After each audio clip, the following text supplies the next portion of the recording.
Facendo intervencións realmente potentes, xa tivemos o proxecto BAT hai uns anos e empezamos coa idea de comando xa hai un par de anos e era unha cousa, bueno, un grupo de rapaces e rapazas máis ben poucos, sobre 4 ou 5 e logo foi medrando 6, 7 e este ano, a mí me parece que este ano está a pasar algo porque este ano a historia rompeu e isto é unha representación do comando. O comando agora mesmo está formado por 40 e algo persoas.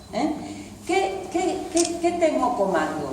O comando é rapaces e rapazas formados por min e por compañeiros e compañeiras, que algúns están por aquí, xente moi sensibilizada co tema e que traballamos na canteira no día a día, non é traballar o día da muller traballadora, está? É unha cousa de transversalizar os contidos e traballalo no día a día, de tal maneira que isto vaya calando.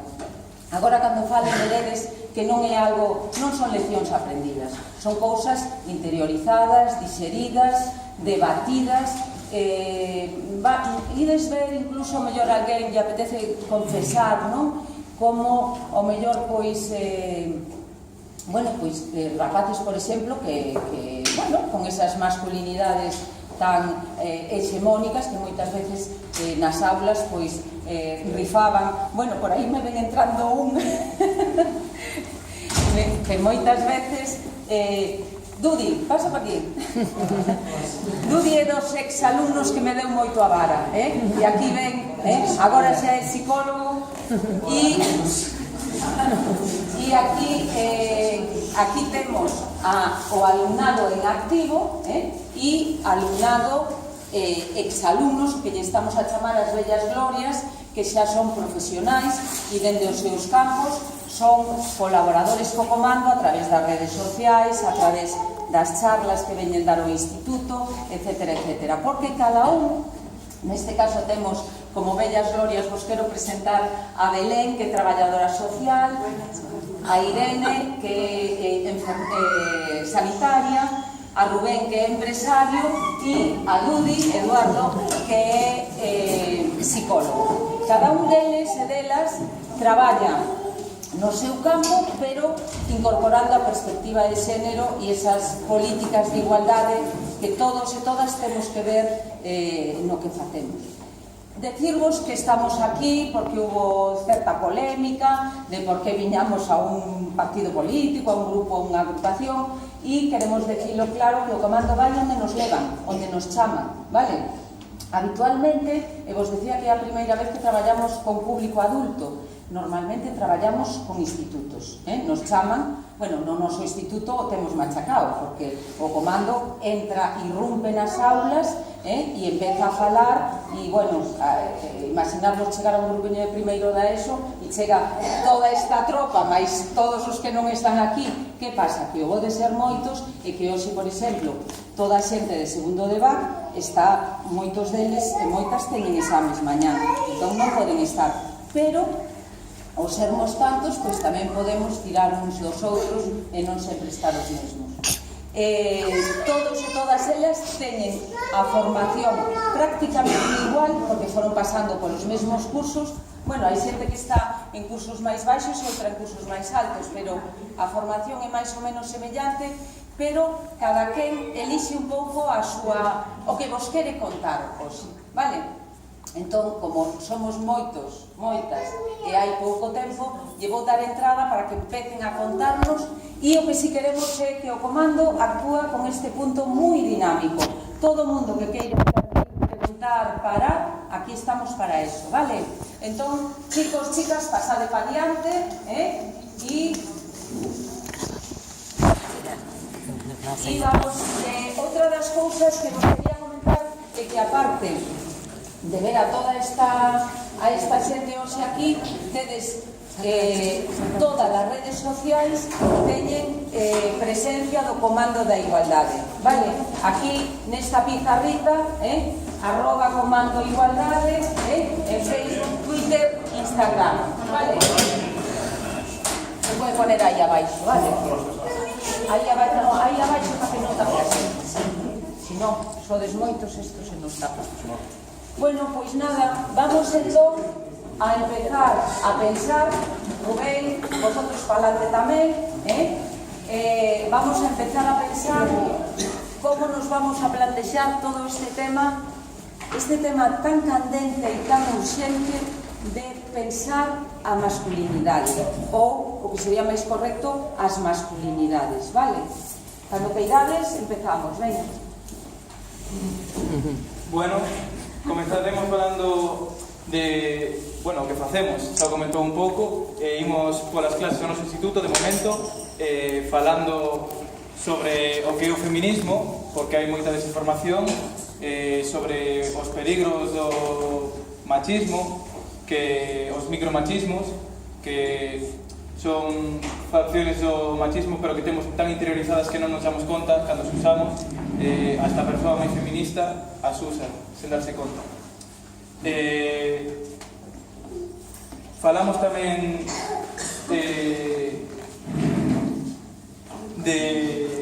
da educación, porque, ainda que non nos demos conta, está bastante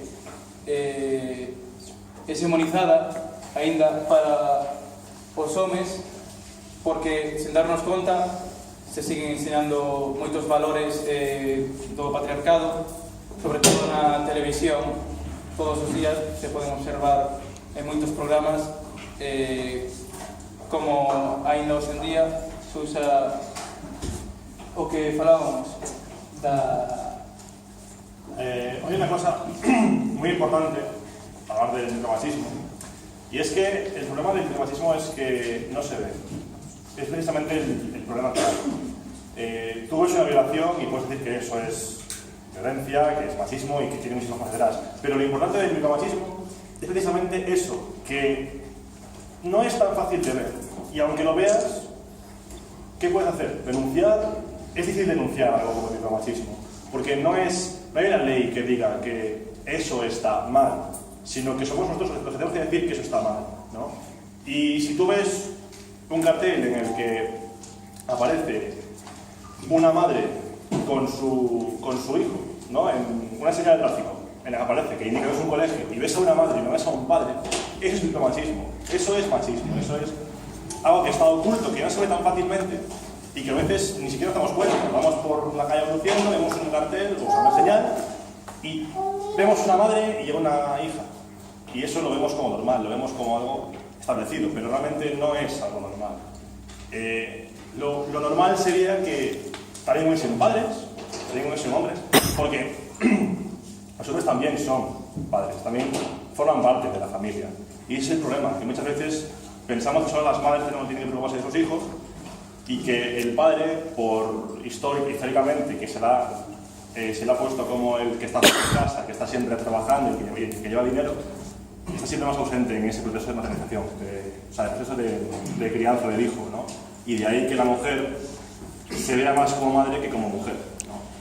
Es uno de los problemas que trata el micromachismo, o la gente que lucha contra él, que pretendemos que todas esas cosas se vean, que si ves una habitación de un niño bebé azul, no tengas por qué pensar que va a ser un hombre, y si lo ves que es rosa, que sea mujer, sino que todos esos prejuicios se eliminen y que independientemente de por qué sea la habitación, sea ahí hombre o mujer sin ningún tipo de prejuicio.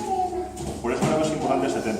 Pero bueno, como veremos, todos los temas que van a tratar son igual de importantes y a todos hay que prestar atención. De todas formas, yo pienso que el micromachismo es un tema que yo escogí precisamente por eso, porque os hablarán de violaciones, os hablarán de mil cosas que sabemos o que ya presuponemos, pero que os digan esto, habrá gente a la que sí que le pueda ser más fácil de ver y otra a la que no. Muchas veces cuando vas a un colegio, y hay gente que no está metida en el tema, estas cosas te las rebaten. Porque una violación no te la pueden rebatir ni lo van a hacer, pero esto que es más difícil de ver, pues como siempre van a pensar que eres un feminazi o que eres un hembrista, tonterías del estilo, ¿no? De las que hablarán ellos también. Así que simplemente eso. Así que voy a dar paso a quien quiera que hable. a quien quiera a su tema presentar. Y esperamos aquí. Como dijo mi compañero, en cuanto a la educación, siempre estamos con que es la madre, que si es la madre soltera que va con el niño, es como, oh, es una madre soltera, pobre, el marido la ha dejado. Pero sin embargo, si es el padre quien va con el carrito, es como, oh, es que voy a ligar más porque yo me llevo al niño por el parque. Y claro, las madres, oh, qué mono, por favor. Sin embargo, la madre la vemos como la madre soltera que le ha abandonado el hombre, entonces no vale para nada.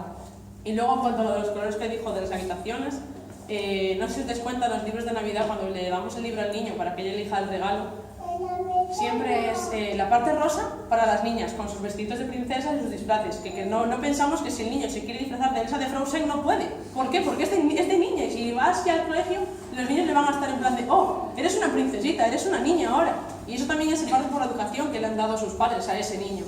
O si la niña quiere ir de este astronauta, no puede. ¿Por qué? Porque está en la parte azul de niños, o en la parte de los camiones. Si la niña quiere jugar con un camión, no puedes. Eres un marimacho, por Dios, ¿cómo vas a jugar tú con un camión? Tú con la Barbie, no vaya a ser. O si va a jugar al fútbol, ¿por qué no puede jugar al fútbol? No puede sentarse con las piernas abiertas. Si se quiere dar las piernas abiertas, déjala, no le va a pasar nada.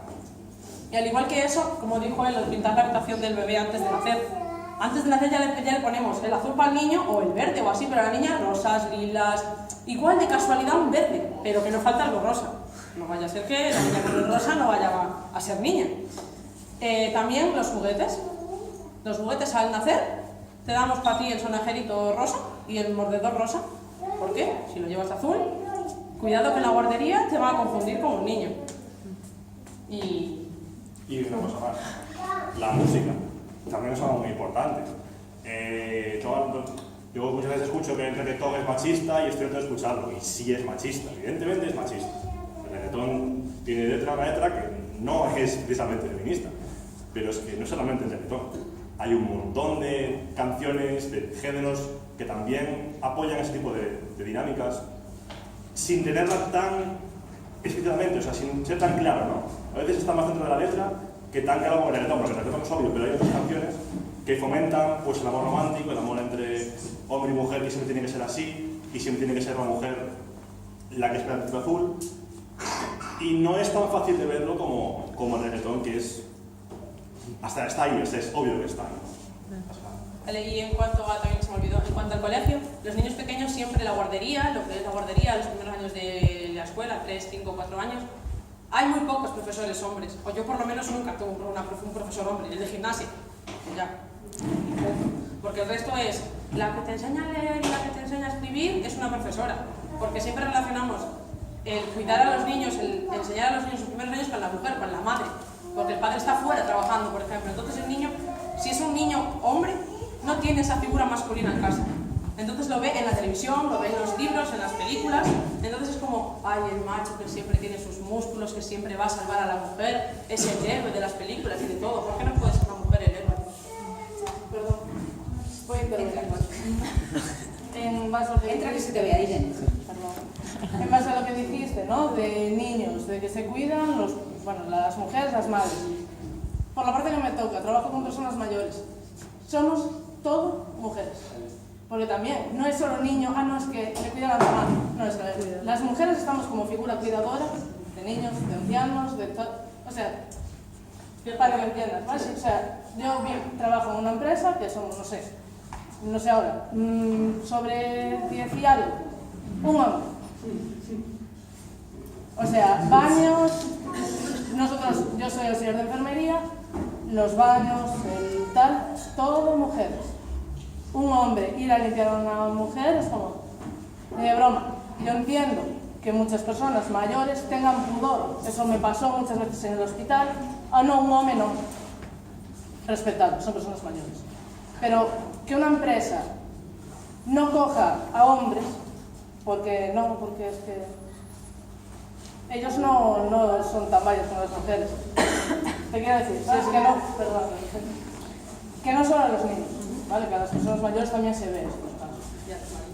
Quería postillar unha cousa, se podo, xa non solamente no traballo na residencia, nos geriátricos, a mí me gustaría saber cantos hombres cuidan das súas nais, por exemplo, cando se van a nai, non? Cantos homes cuidan da súa nai, cantos homes salen a dar un paseo ca súa nai, cando a súa nai ou o seu pai son maiores, quen ocupa esta función? A mujer del hombre. Realmente os homes que podo un nivel moi alto de vosotros non participan. Sorprendentemente, teño que decir que na miña experiencia, pero bueno, evidentemente unha experiencia persoal, eu sí que temos moitos casos de homes que cuidan das súas nais. Pois É eu bastante... falo das nais, das fillas, que ahora estamos na etapa de fillas cuidadoras, normalmente somos as fillas. No, sí, que a maioría, pero quero decir que eso como anécdota, sí que hai... O que me pasa, a parte de que sexamos as fillas, as cuidadoras, é que os fillos non reclamen este espacio, porque non é un espacio da muller, é un espacio do home tamén. E o home debería reclamar este espacio como un espacio do home. En cambio, non, é unha postura moito máis cómoda, evidentemente, unha postura cómoda, unha postura machista, sexista, eles non participan e non nos encargamos a mulleres. Pero é un espacio que, ao fin e ao cabo, eles tamén teñen unha porción aí que deberían reclamar como súa. E máis cando... A ver si pouco a pouco... Sobre todo nas etapas finais, que ao final te das conta que perdeches o tempo, que non vas a estar con esa persoa nunca máis. De hecho, hablando de esto, también, bueno, esto quizás a nosotros nos toque más porque es normal, somos más jóvenes, pero ¿cuántas abuelas nos cuidan? ¿Cuántos abuelos? ¿No? O sea, quiero decir, la gente que vive en el franquismo, al tener esa mentalidad de familia nuclear de hombre, mujer, hijo, hija, y al tener la mujer la carga de la casa en ese aspecto, ¿cuántas abuelas hacen todo en casa e incluso se molestan porque yo quiera lavar los platos un día o pasar la aspiradora o la fregona, lo que sea? O sea, me tiene pasado estar en casa y que mi abuela no me deje o me eche la bronca porque era los yo o porque era hacer algo yo, ¿no? Un día. Claro. Porque un día voy a pasar a aspiradora, claro. un día. Es que es eso, es la idea de que la mujer tiene que hacer todo. Incluso aunque no pueda hacerlo, aunque su salud ya no sea óptima para hacerlo y tengan que dejarle a sus hijos, a sus nietos, a quien sea. O sea, lo hacen y llevan toda esa carga durante años y luego vienen problemas de salud, luego le duele la lumbar, luego le duelen los hombros. Normal, si llevas toda tu vida haciendo eso y aún cuando no puedes seguir con esa carga, pues al final todo está pasando factura. Y eso es un poco lo que yo tengo que decir, que las abuelas llevan mucha carga a veces y no se la merecen. Se merecen descanso y cariño y afecto de parte de sus hijos y de su familia. Bueno, y a mí me gustaría incidir en esta idea del cuidado, de que ya desde la antigüedad la neotenia sigue desde siempre, y es cuando Freud y su discípula Nancy Chodoró le dan la vuelta a eso, que el cuidado no es solamente de parte de las mujeres. Cuando somos primates en nuestra antigüedad, que somos nosotras las mujeres que cuidamos a nuestros hijos, nuestras criaturas que salen desvalidas, necesitan ese cuidado, y es ahí donde verdaderamente necesitamos que se dé la vuelta, y ahí es donde entra la figura de una psicoanalista después de su proyector o Freud, que le da la vuelta y dice que los símbolos fálicos, tal y como decía Freud, que implantan esa masculinidad, se tiene que derribar, y que es la mujer la que tiene que prevalecer. Tiene que ser ella la que diga, no, se desmonta todo esto, yo también necesito ese valor de, no necesito por qué cuidar, tengo también a mi marido, a mi pareja, a mi amigo que me pueda ayudar. No es solamente esos machismos que están ahí metidos, micromachismos que en parte no nos damos cuenta porque ya venían desde la antigüedad y que a día de hoy no se han desmontado. Y seguimos aquí, por eso nos damos esta charla para desmontar esos estereotipos. Queremos abriros un poco los ojos, que no queremos meteros ahí las cosas a pie de cañón, no, queremos abrir los ojos, y que a día de hoy todos nosotros vivimos esos micromachismos en casa, los padres que no ayudan, llegan de trabajar, se quedan allí en el sofá con su cerveza, en cuanto las madres están ahí cocinando, venga hija, pon la mesa. Y bajo mi experiencia es todo lo contrario. Yo me encuentro en una familia bastante igualitaria, equitativa, que todos colaboramos, y creo que es preciso educarnos en ese labor. Digo, perdona, mira, yo te puedo decir que tengo la colada al día y la plancha al día. Muy bien. Venga, muchos hombres, pero hay veces que ni siquiera le damos valor a eso. Y la comida también. Sí, mi padre igual, Y gracias a mi Isabel, que me mete mucha Yo en primer lugar le quería agradecer a Chis que me meta en esta movida, porque estoy metido en 50.000, pero si meto en 50.000 una, mejor. Vale, entonces quería tocar 3 puntillos, me voy a improvisar un poco de cosas que me enseñó Chis hace 16 años y cosas que he vivido por mi experiencia, ¿vale? Cuando trabajaba en Barcelona nos encargaron de hacer un estudio muy profundo de, super test ahí por colegios, institutos, lo que fuera, para averiguar cuál es la variable que más influye en el fracaso, en el abandono escolar, fracaso escolar, ¿no? Y ya todo el mundo, que si los hijos de dinero, que si los profesores, los que van a las academias, los que tienen más dinero tienen más facilidades, y puede ser cierto, pero resulta que después de analizar unas 3.000 encuestas, ostras, ya apago el móvil. Se descubrió que la variable que más influía en el fracaso escolar era el nivel de estudios de la madre. Es decir, ni con la incorporación de la mujer al trabajo, lo que me comentaba la compañera, la madre que cocina, la madre que llega a casa, el padre, que yo tampoco quiero poner estereotipos, porque aquí el amigo y otros serán que no se tumben en el sofá a ver el fútbol, sino que colaboren, ¿vale? Pero el 80% es como está. El padre llega a casa, yo vengo de trabajar, mi trabajo en teoría es más duro, no sé por qué, cobro más, pero es más duro, y la mujer, aparte de hacerlo la cena, tiene que ayudar a los hijos en los estudios. Entonces, yo ya veo que las cosas cambian, ¿vale? Porque, sí o no, hace 20 años dados esta reunión había 2 señores con sus mujeres y ahora ya hay, pues, unos cuantos más, lo que para mí significa un cambio. Pero reseñando esto, quería hacer ver una cosa que a mí me lo hizo ver Chis hace unos años, que es que el machismo nos perjudica a los hombres, ¿vale? Y en detalles puntuales que igual, ostras, yo no caí, pero a mí hasta que Chis no me puso un ejemplo que me acuerdo a día de hoy, y os lo voy a poner, ¿vale? Pongamos, tú no te acuerdas, pero yo sí. Os voy a poner 2 ejemplos, ¿vale? Que son así un poco radicales, un poco exagerados, pero a veces hay que tocar el límite para ver ciertas cosas. Yo estoy con mi pareja en un chalet, ¿vale? De 2 plantas. No tengo un chalet de 2 plantas, pero bueno, imaginaos que tengo un chalet con piscina de 2 plantas, ¿vale? Y de repente estamos los 2 durmiendo arriba y se oye un ruido abajo de que cricks, que se rompe un cristal y se despierta la mujer. ¿Cuál es el acto seguido? Cariño, he oído un ruido abajo. Vale, yo reconozco que el hombre puede ser más fuerte físicamente, sí, tenemos más masa corporal, lo que quieras, pero si en mi piso de abajo hay un hicho con una pistola, yo aunque sea Terminator, o tú Terminator, los 2 valemos lo mismo, es decir, entonces, aparte de la anécdota, quedaos con que el hombre tiene derecho a tener miedo. Parece que, ostras, se estrella el coche en mitad de la carretera, tal, cariño, sal tú. ¿Me explico? Sal tú o salimos los 2 o nos lo echamos a suertes, vale, es un ejemplo de que a veces la carga del machismo al hombre, sin verlo, vale, porque hablamos de micromachismos y muchas cosas que parece que perjudican solo a las mujeres, pero, joder, me interesa decir que el machismo también nos perjudica bastante, ¿vale? Tema de salarios, ¿no? Ostras, si tu mujer trabaja y tú no vaya a salvar ya contarlo, ¿vale? Porque en cambio, si el hombre trabaja y mantiene a la mujer, bueno, ya se apañarán, ¿no? Hay unos ciertos, como decimos aquí, machismos, tal. Luego otro ejemplo, ¿no? Se hunde el Titanic en mitad del mar, frase estrella, los niños y las mujeres primero. Y yo lo puedo llegar a entender por la supervivencia de la especie, pero como los niños no se acuesten con sus madres, ya me dirás cómo salen de él. Me explico, y en mitad del mar, en mitad de un océano, me explico, cuando yo estoy en el Titanic, se está tirando todo Dios a los botes, y dicen los niños y las mujeres primero, yo digo, joder, qué putada tener pito, tío. Me explico, o sea, lo hago así un poco anecdótico, pero que la gente reflexione que hay muchas situaciones que el hecho de ser hombre también nos perjudica, ¿vale? Y ya corto porque no me tenía nada preparado, pero me acordé de estos 2 ejemplos que me puso la Chis y me parecen un calco para que a día de hoy, incluso con temas de violencia de género y estas historias, muchas veces el hecho de ser hombre, y lo digo porque trabajo en asuntos sociales y cosas de estas, ser hombre te perjudica de cara a quedarse como un niño, ¿vale?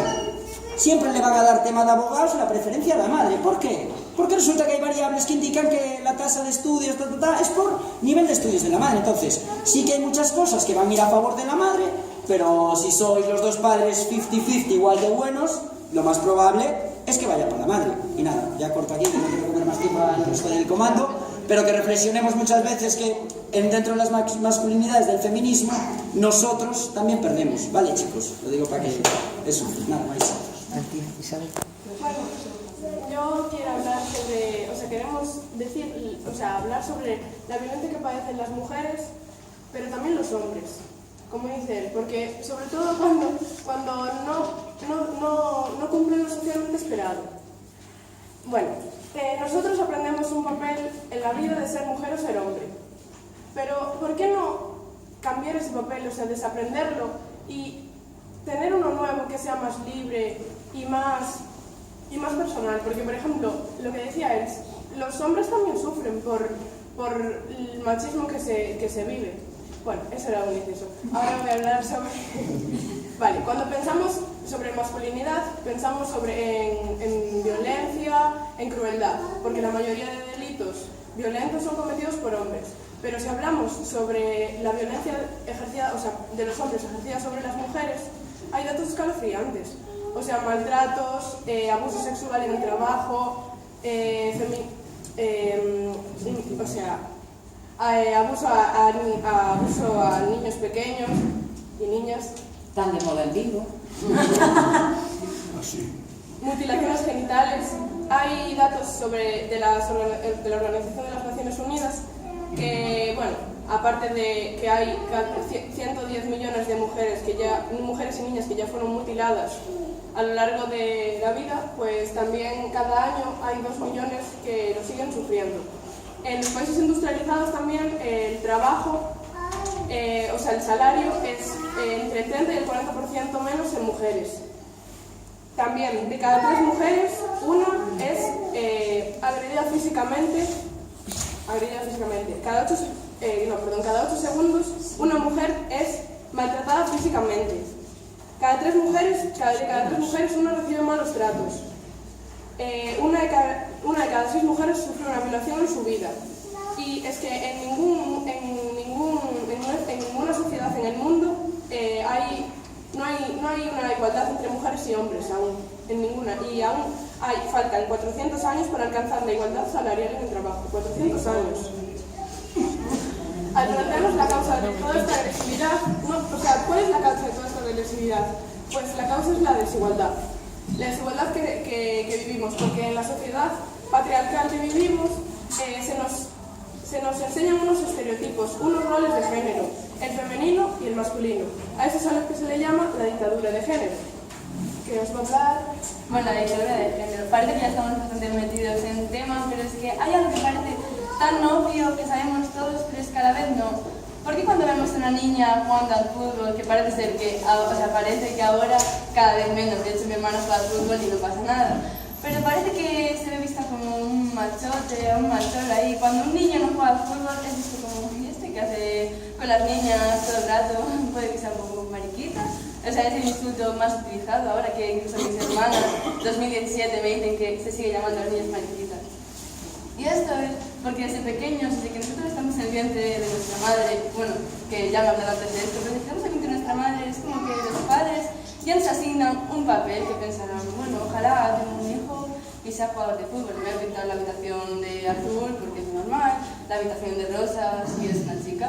O sea, desde que nacemos ya nos meten en un cajón, por así decirlo, el cajón femenino, el cajón masculino. Masculino, tienes que ser el más duro, quedar como el mejor delante de tus amigos, ser un poco violento, porque si eres sensible y lloras al ver una película, qué mariquita. Si eres una chica, tienes que ser sensible, tienes que pintar a los demás, bueno, creo que todo está bastante claro.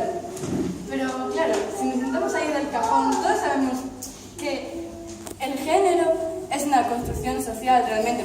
Bueno, supongo que lo sabemos, el sexo es macho-hembra, que eso, el sexo depende de nuestros órganos sexuales, pero el género, sin embargo, es una construcción social, tiene que ver totalmente con la cultura. No es que nazcamos siendo mujeres, como dijo Simone de Beauvoir, no se nace mujer, se llega a serlo, y como dijo Luis Cernuda en el Cancionero Español, aprendió el oficio de hombre muy duramente, porque es muy duro.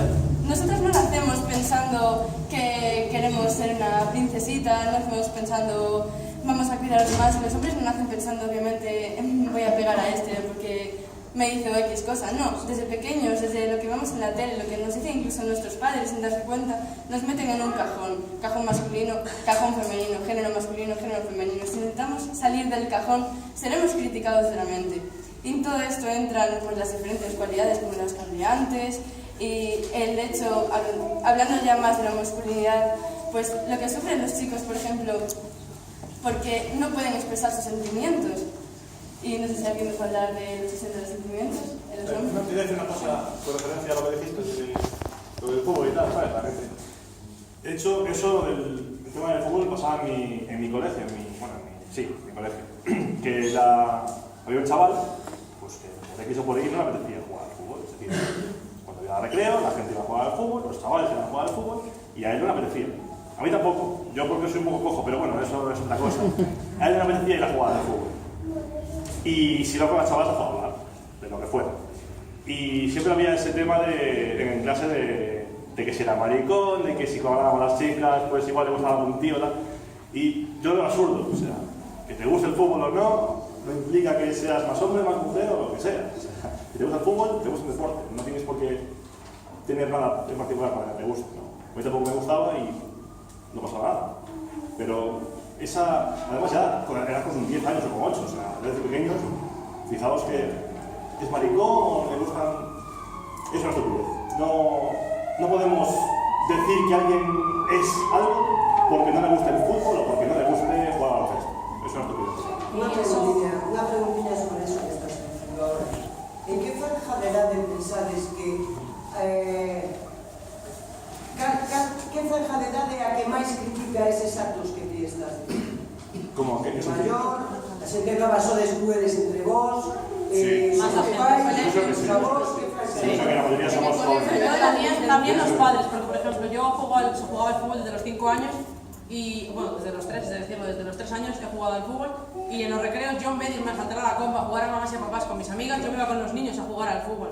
Y siempre las niñas, cuando iba junto a ellas, era como, no, vete con los niños, no te vas con los niños a jugar al fútbol, vete con ellos. Y si lo haces de mayor, es como, es que quieres ligar por jugar al fútbol. No, mentira, juego al fútbol porque me gusta.